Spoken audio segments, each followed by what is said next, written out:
Leader of the opposition میرا خیال ہے تازہ دم ہونے کے لیے باہر چلے گئے ہیں، ورنہ ایک شعر جو بڑا معروف ہے میں اس سے آغاز کرنا چاہتا تھا کہ اتنی نہ بڑھا پاکی دامہ کی حکایت، دامن کو ذرا دیکھ ذرا بندے قبا دیکھ۔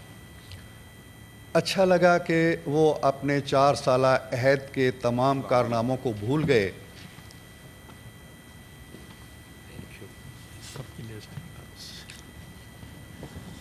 السلام علیکم۔ وعلیکم السلام، ویلکم جناب چیئرمین۔ جی کنٹینیو۔ میں نے ابھی اپنی گفتگو کا آغاز کیا ہے۔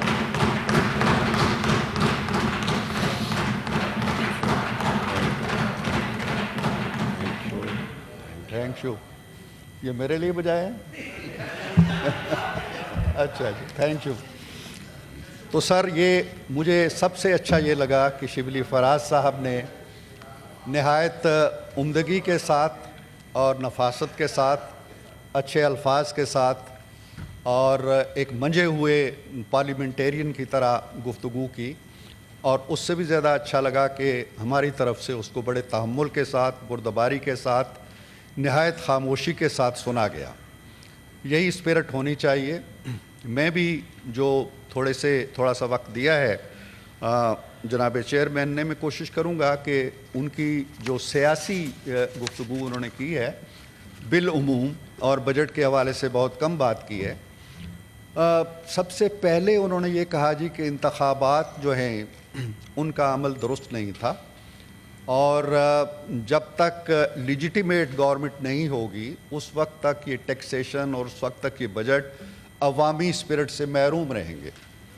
اب معاملہ یہ ہے کہ ان کے ہاں لیجیٹیمیٹ گورنمنٹ وہ ہوتی ہے جو ان کی ہوتی ہے، اس کے علاوہ جو بھی گورنمنٹ بنتی ہے وہ لیجیٹیمیٹ نہیں ہوتی، وہ دھاندلی سے آتی ہے، وہ فراڈ سے آتی ہے، وہ الیکشن کمیشن کے ساتھ ساز باز کر کے آتی ہے، وہ کسی اور قوت کے بال بوتے پہ آتی ہے۔ یہ ان کا ایک تصور ہے جو ان کے ذہن میں رچا بسا ہے۔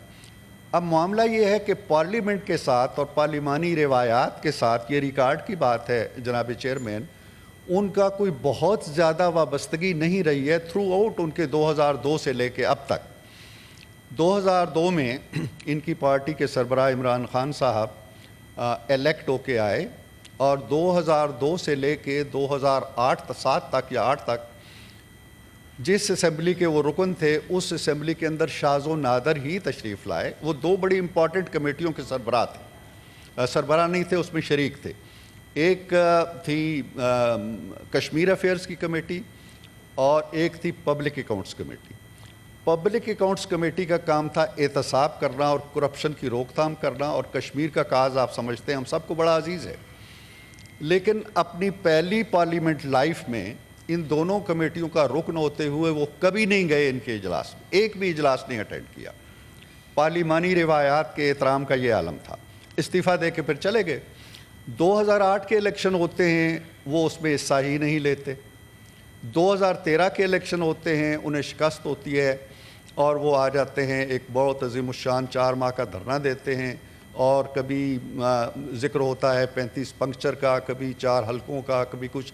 بالآخر ہماری پوری تاریخ میں سر، آج تک کی تاریخ میں پہلی بار ایک مقدمہ چلا جاتا ہے سپریم کورٹ میں، کمیشن بنتا ہے کہ جی آپ جائزہ لیں، اور ان کی مجھے یاد ہے کہ ڈار صاحب کے، عمران خان صاحب کے مذاکرات ہوئے، اور طے پایا کہ اگر یہ کمیشن طے کر دے گا کہ دھاندلی نہیں ہوئی تو ہم اس قضیے کو نہیں چھیڑیں گے۔ کمیشن نے کہہ دیا دھاندلی نہیں ہوئی، لیکن وہ آج تک سٹگما چلتا رہتا ہے۔ 35 پنکچر انہوں نے کہہ دیا جی سیاسی بات تھی، اور اس کے ساتھ ساتھ یہ الزام اب تک ہمارے اوپر چلا آ رہا ہے۔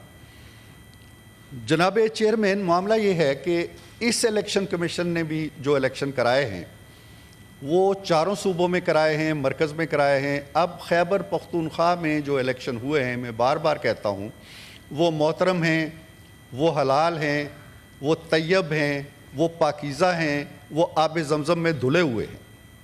اور جو باقی صوبوں میں الیکشن ہوئے ہیں یا مرکز میں ہوئے ہیں، وہ سب دھاندلی زدہ ہیں، اور وہی الیکشن کمیشن ہے۔ یہ نہیں ہے کہ وہاں کوئی اور ہے، یہاں کوئی اور ہے۔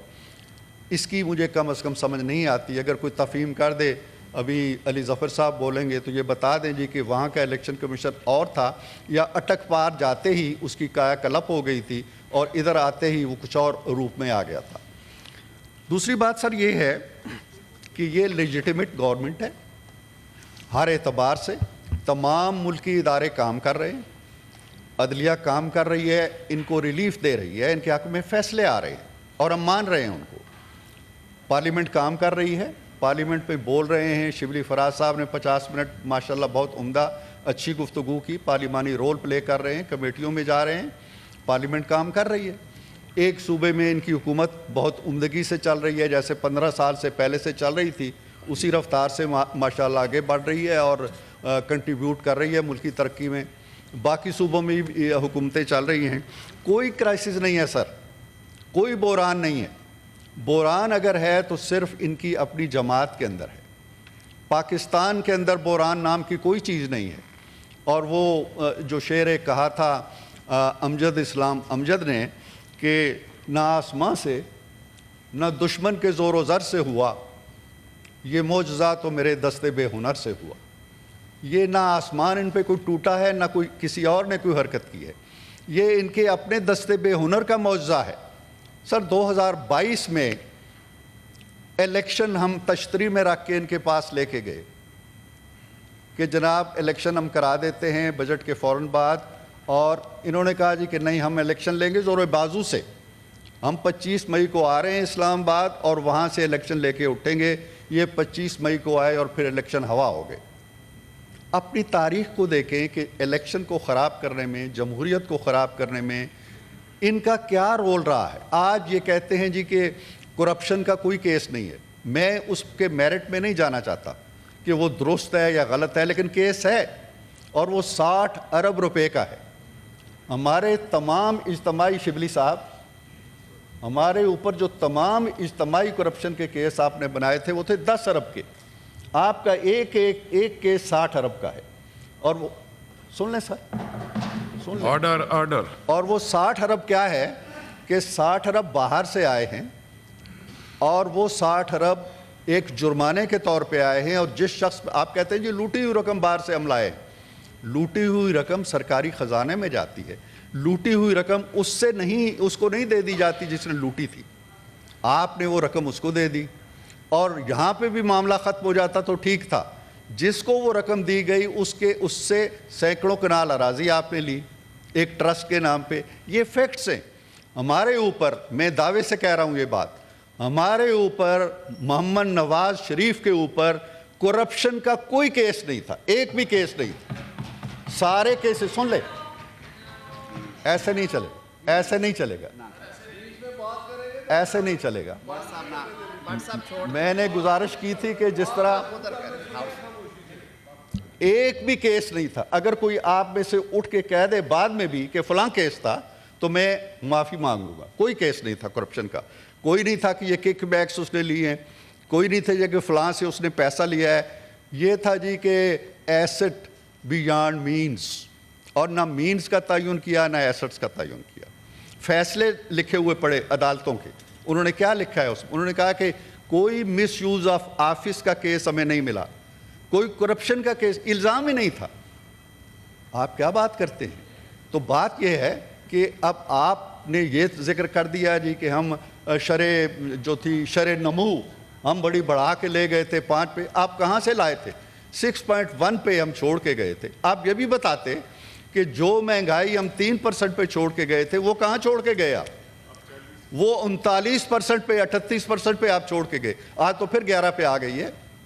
آج پھر آپ سٹاک مارکیٹ کہاں چھوڑ کے گئے, آج کہاں جا رہی ہے؟ 34 ارب روپے کے ڈالر کے قریب باہر سے رقم آئی ہے. سمندر پار پاکستانیوں نے, وہ اعتماد کا اظہار ہے اس حکومت کے اوپر, یہ ریکارڈ ہے. اتنی رقم اس سے پہلے کبھی نہیں آئی. سرمایہ کاری آ رہی ہے, باہر سے وفود آ رہے ہیں, ہم باہر جا رہے ہیں, ملکوں سے معاملات ٹھیک ہو رہے ہیں.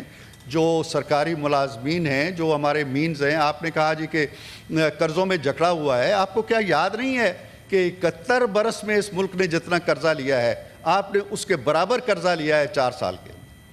آپ یہ کیوں نہیں بتاتے قوم کو ہم نے تو آئی ایم ایف کو الوداع کہہ دیا تھا، بائی بائی کہہ دیا تھا، اور آئی ایم ایف کی سٹیٹمنٹ آ گئی تھی کہ اب اس کے بعد ہماری ضرورت نہیں رہے گی۔ کون گیا ہے جو آئی ایم ایف کو گلے لگا کے پھر لایا ہے، پھر منتیں کہ پھر اس دلدل میں کون ڈال کے گیا ہے؟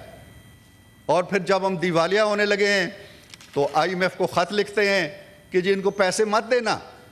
یہ پیسے کو نواز شریف کے گھر جا رہے تھے، یہ پیسے کسی اور کے گھر جا رہے تھے، زرداری صاحب کے گھر جا رہے تھے۔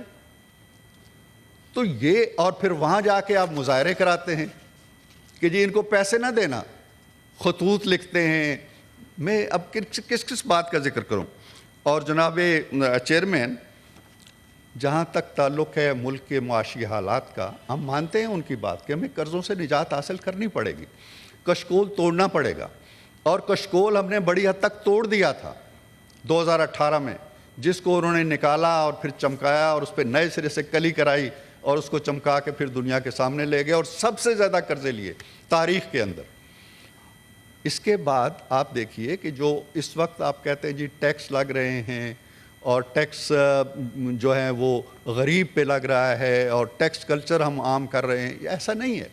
جب آپ دو متضاد چیزیں کرتے ہیں، آپ یہ کہتے ہیں کہ باہر سے قرض مت لو، اگر باہر سے قرض نہیں لینا تو پھر آپ کو اپنے پیسے، اپنے ریونیو جنریٹ کرنا پڑے گا۔ آپ اپنے ریونیو جنریٹ کرنے کے لیے آپ کو ٹیکس کلچر میں لانا پڑے گا، ٹیکس کا دائرہ وسیع کرنا پڑے گا۔ یہ نہیں ہو سکتا ہے کہ باہر سے آپ نے قرض لینا بند کر دیے، اپنوں سے ٹیکس لینا، تو پھر آپ کیا کریں گے؟ ملک کیسے چلائیں گے؟